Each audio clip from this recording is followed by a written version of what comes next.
Hi friends, mutton தண்ணி குழம்பு எப்படி வைக்கிறதுன்னு பார்க்கலாம் வாங்க.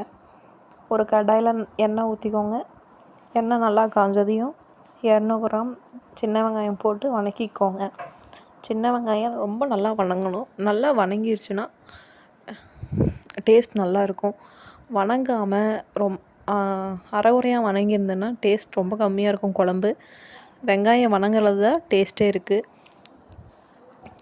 வெங்காயம் நல்லா இப்போ செந்நிறமாக வணங்கினதையும் இஞ்சி, பூண்டு, கிராம்பு, பட்டை, சோம்பு, கொத்தமல்லி, ஜீரகம், மிளகு, தேங்காய், நம்ம கருவேப்பிலை, நம்ம வீட்டில் ஆட்டின கொத்தமல்லி தூள் எல்லாம் சேர்த்திக்கோங்க. ஒரு கொஞ்சோண்டு பச்சை வாசம் போகிற வரைக்கும் ஓட்டி விடுங்க. அடுப்பு ஆஃப் பண்ணிடுங்க.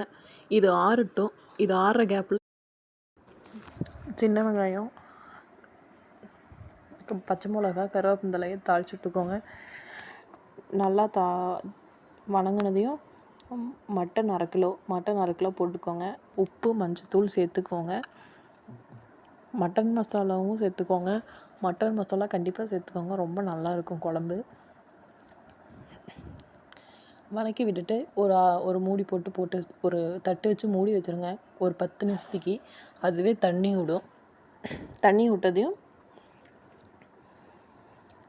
அது நம்ம ஆற வச்சுருந்தோம் இல்லையா, மிளகு கரைச்சது, அந்த மிளகை எடுத்து கரைச்சி நல்லா ஊற்றிக்கோங்க. மிளகு ஊற்றுனதையும் தேவையான அளவு தண்ணி ஊற்றிக்கோங்க. உங்கள் வீட்டில் எவ்வளோ பேர் இருக்காங்களோ அவ்வளோ தண்ணி ஊற்றிக்கலாம்.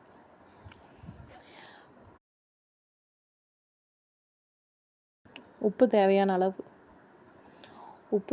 அளவு போட்டுக்கோங்க. நல்லா கொதிச்சு வந்ததையும் அடுப்பை ஸ்லோ பண்ணிட்டு ஒரு 4-5 விசில் விடுங்க. 4-5 விசில் விட்டு விசில் ஆவி போனதும் மறுபடியும் அடுப்பை வச்சு ஒரு கொதி விட்டு கொத்தமல்லி தழை போட்டுருங்க. சுவையான மட்டன் தண்ணி குழம்பு தயார். தேங்க்ஸ் ஃபார் வாட்சிங். Subscribe my channel.